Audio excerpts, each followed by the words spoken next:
Until tomorrow, Gary Ord saying as ever, my best wishes go with you. Cheers.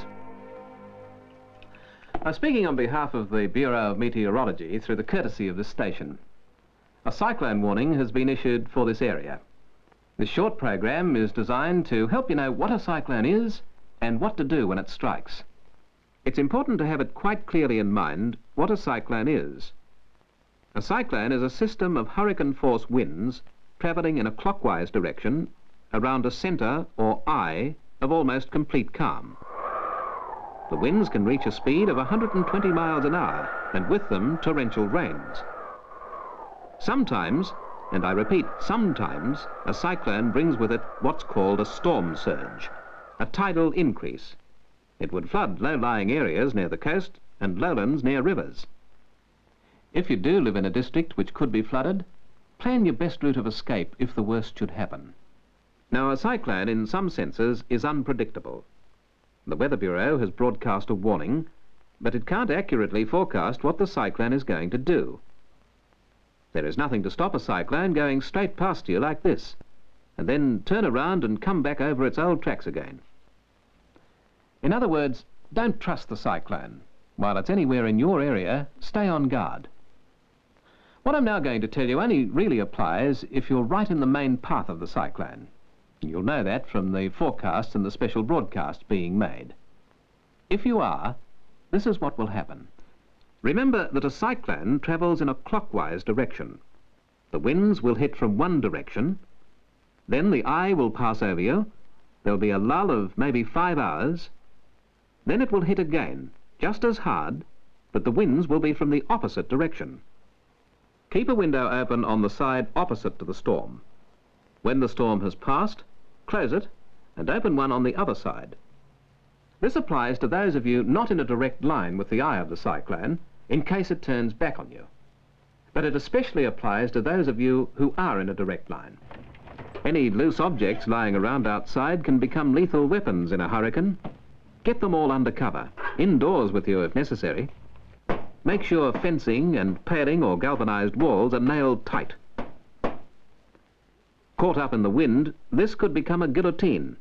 Make sure you have some sort of lighting on hand in case the electricity fails, and have a first aid kit readily available. There's nothing worse than searching for a band-aid in the dark in a storm. Whatever happens, you're going to need food. Supplies might be hard to get. You should have tinned foods in reserve, but if you haven't, and it's too late to get any, check what you have in the fridge. Cook what you can now, especially deep-frozen foods. It's quite possible none of this will be necessary, but if it is, you're going to look pretty stupid if you haven't done it. When you've finished the dirty jobs, have a shower, and that goes for the whole family. There's no guarantee that the water won't be cut off. Then fill up the bath, laundry tubs, everything. It's amazing how much water you'll need, even for one day. There'll be many people, those here on holiday for example, who mightn't hear the cyclone warning. And especially if they're from down south, they won't know what to do. Warn them and tell them how to handle the situation. I'll once more go through the precautions you should take. Check routes of escape if you live in an area likely to be flooded. Leave a window open on the opposite side to the wind. Clean up the garden. Get furniture, toys and loose objects under cover. Securely nail loose fencing or galvanized walls. Make sure you have some emergency lighting on hand. If you haven't already got a first aid kit, get one together. Get a supply of tinned goods. If that's not possible, cook all the food you can right now. Fill bath and laundry tubs with water.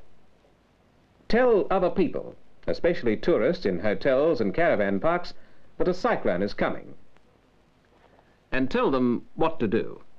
If during the cyclone you have worries or doubts about the ability of the building you're in to withstand the storm, don't go outside or under the building. Stand in a doorway inside. It's the strongest part of the structure.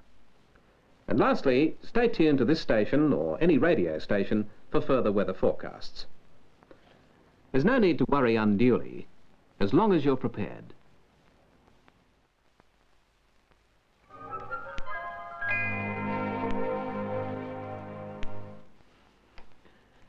Gary Ord here again. I just want to check that you've taken the right precautions against the cyclone. Have you got tinned food on hand? Cooked all the food you can? If the electricity does fail, have you got emergency lighting ready? If the water is cut off, have you made sure there is enough on hand for the next couple of days? Remember to open a window on the opposite side of the house to the cyclone. You know, at a time like this, it's not such a bad idea to have a good book with you as well.